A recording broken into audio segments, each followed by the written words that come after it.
Welcome back to Couch Talk, everybody. I'm Joe, and today we're here to talk about the movie Papillion.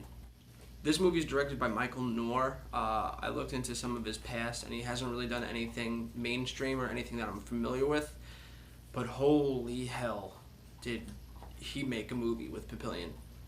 Papillion stars Charlie Hunnam as, I keep saying Papillion, but it's really Papillon, I believe, which is also Latin for butterfly, which is also the symbol of the thief, which is where Charlie Hunnam's character comes into play. And it also stars Remy Malek, who plays Louis Dega.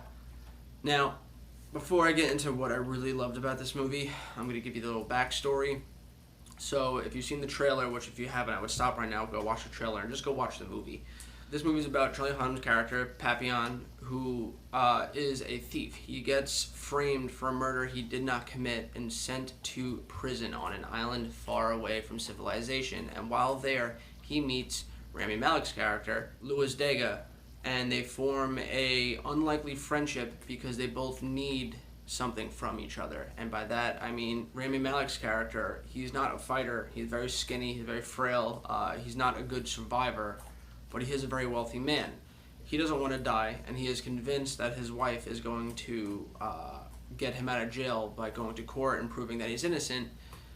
And he uses Charlie Hunnam's character to keep him alive, because Charlie Hunnam's a fighter and he's a survivor. And Charlie Hunnam does this, he wants to do this because in return, Rami Malek's character has a boatload of money and could help provide Charlie Hunnam with funds that would aid him in breaking out of jail. Now, I know it's a little weird. Why would he have money in jail? But back then, you carried money on you in a little capsule, wherever you could hide it, and you bribed your way out of death. People were going to kill you. You bribed them with money, or you bribed guards to put you in a cell with someone that isn't crazy, and that was just the way. And Charlie Hunnam knew this person to be a wealthy man, so he knew he had a lot of money. So, when he approached Papillion about it, or asking him for help, he was like, hell yeah, just, give me the funds to help me break out of here. Thus, we have a movie that really inspired the other jail breakout movies that we've ever seen, because this is based off of a true story, and it is remarkable. Now, this movie's a little long. It's about 2 hours and 15 minutes, and I was sitting with my girlfriend and my good friend, and I remember my girlfriend turning over to me and going like, wow, this feels long.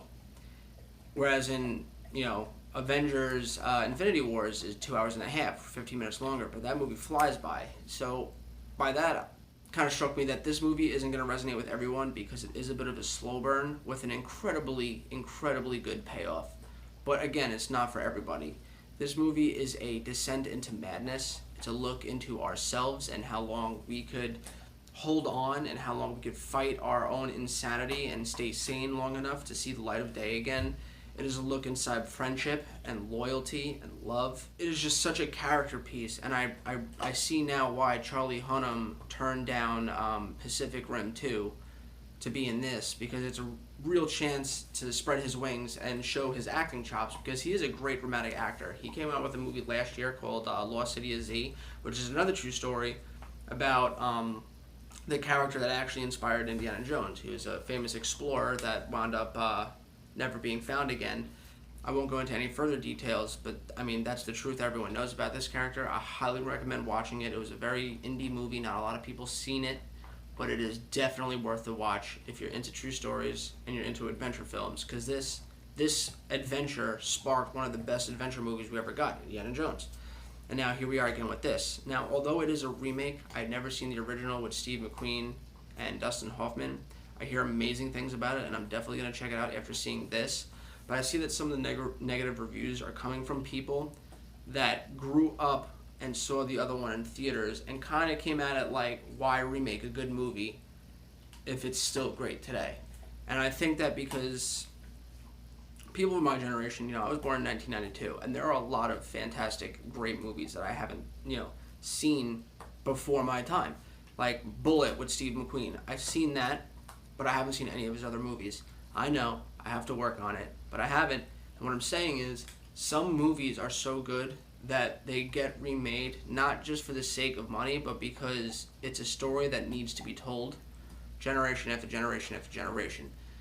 And I think that they remade this so that kids of this generation could see it and appreciate it, and then we could pass it down on to our kids, because it is just such a good movie. And, movies nowadays are all about adventure, and it really all spawned from this. Like, this is like one of the first big adventures, like escaping from prison. How many movies like that have you seen? I mean, I can name a bunch. It is the foundation of what makes a lot of movies great. The acting is just so superb. I think Charlie Hunnam tops his acting in this much higher than he did in The Lost City of Z. He just gives such a raw, gritty, and real character-driven performance here, as well as Rami Malek. They both just kill it, and like, you believe that these people are who they are acting as, and you believe them when they're like struggling and when they're going insane and when they're so desperate, to reach freedom again. And this movie isn't the happiest of endings. I'm not gonna spoil it. Actually, you know what? At the very end of this video, I'm going to touch upon something that I really loved about this movie. It'll be after my final goodbye, but it will be a minor spoiler. But this movie is just so heartbreaking and heart-wrenching, and it really hits you because these two people that you never expect to be friends form such a strong and tight friendship that you believe. Their acting is just so good, and you believe this friendship that by the last 10 minutes of this movie, I was in tears. I was shedding a tear. My friend right next to me was shedding a tear, and my girlfriend was kind of yawning. Now, I don't think this movie would classify as just like a buddy movie, like a movie to take your buddy to, but I could see why it would have an effect on two friends going, because it's really a movie about friendship and how far you're willing to go for not only yourself, but somebody else. And it's just so beautifully done, and there was not a moment in this movie that I was bored. From start to finish, it was just so intriguing, so interesting.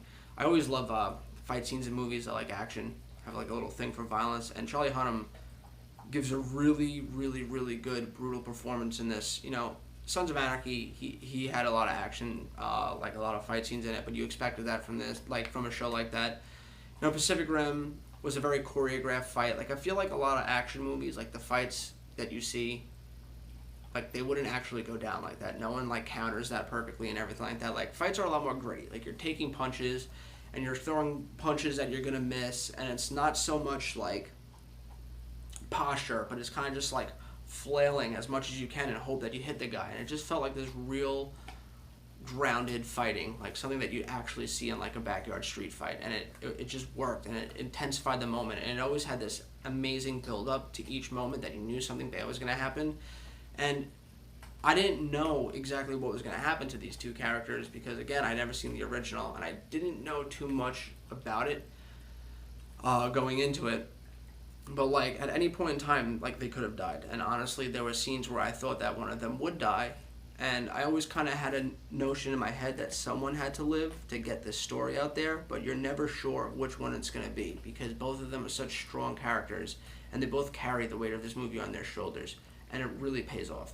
Now, this movie is essentially a breakout of prison movie, so of course we have to get to the part where they break out, and it's not as intricate as Escape Plan or Escape from Alcatraz or A Way Out, which was a video game that just came out that was a really well done breakout. It's not as intricate as Prison Break with, chiseling a wall and sneaking through things. This is a prison where it's on a, desolated island, and like the guy straight up says, if you want to run, fine.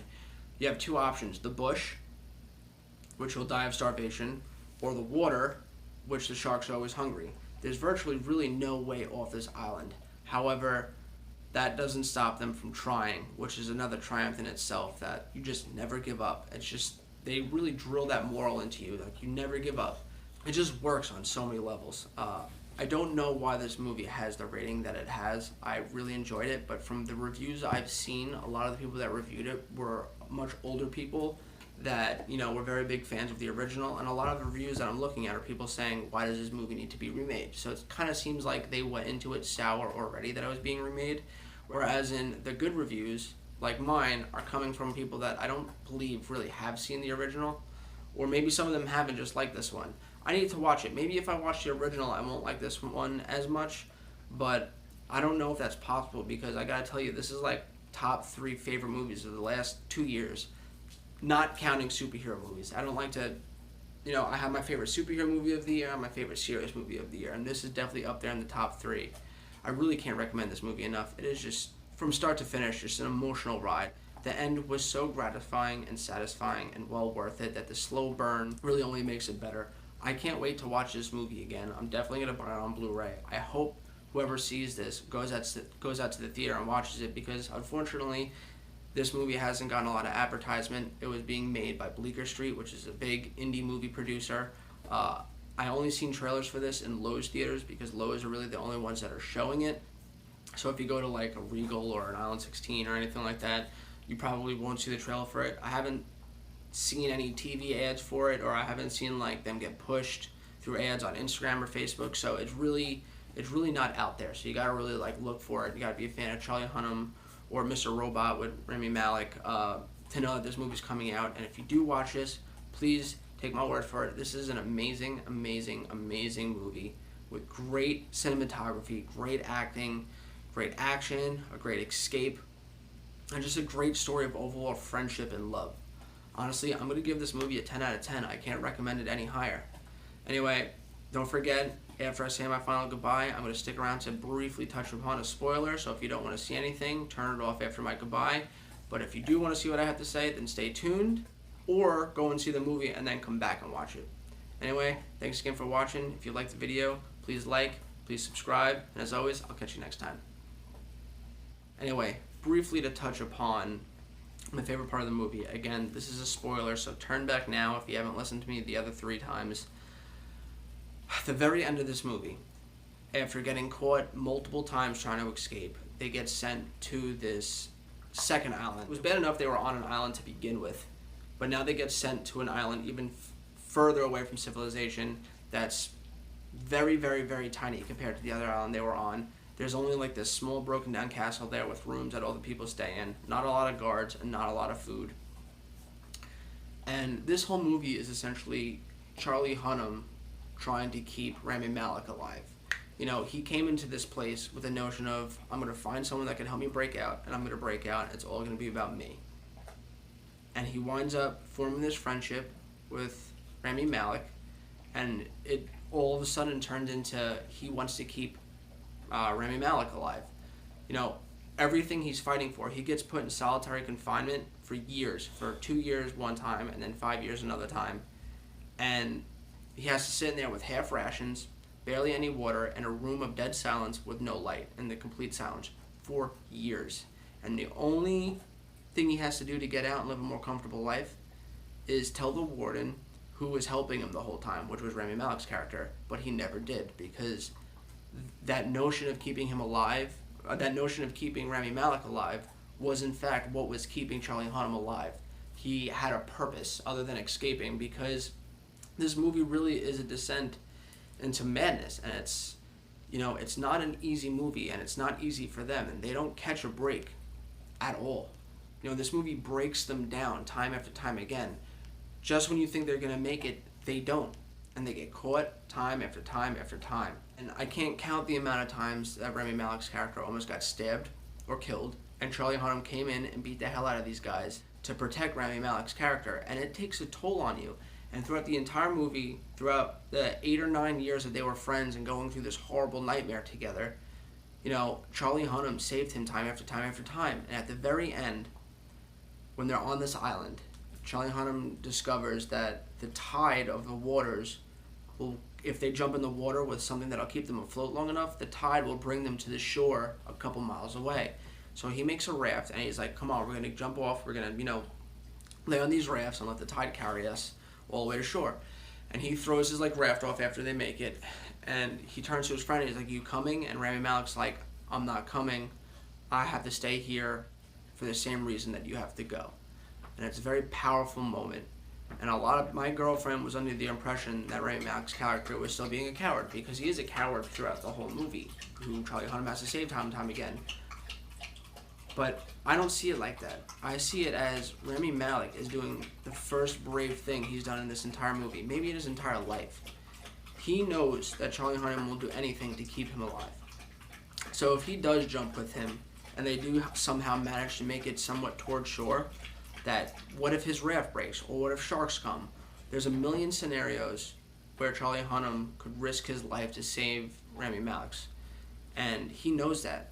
And for once, he wants to be the one to save Charlie Hunnam. And in order to do that, he has to stay back and let him do this on his own, so that the only thing he has to worry about is himself. And it is this beautiful, heart-wrenching, touching moment where they share a hug and a final goodbye, and you see tears pouring out of both their eyes as they're hugging, and it's just like, that's the friendship that everyone yearns for. You want that one friend that will do anything for you, and it's just, you watch this friendship grow over the course of this entire movie, and it made me cry. I'm not gonna lie, it made me tear up in the end, because it's just such a beautifully well shot, intense, dramatic, emotional moment, and it was exactly the payoff I wanted to happen. I wanted to see this friendship come full circle, and I got just that. And it was that moment that I realized that I love this movie and put it in my top 3. Anyway, I hope this steers you into seeing this movie, because it is absolutely, definitely worth it. I cannot recommend it enough. Anyway, if you do see it, let me know what you guys think in the comments down below. Please like, subscribe, and as always, I'll catch you next time.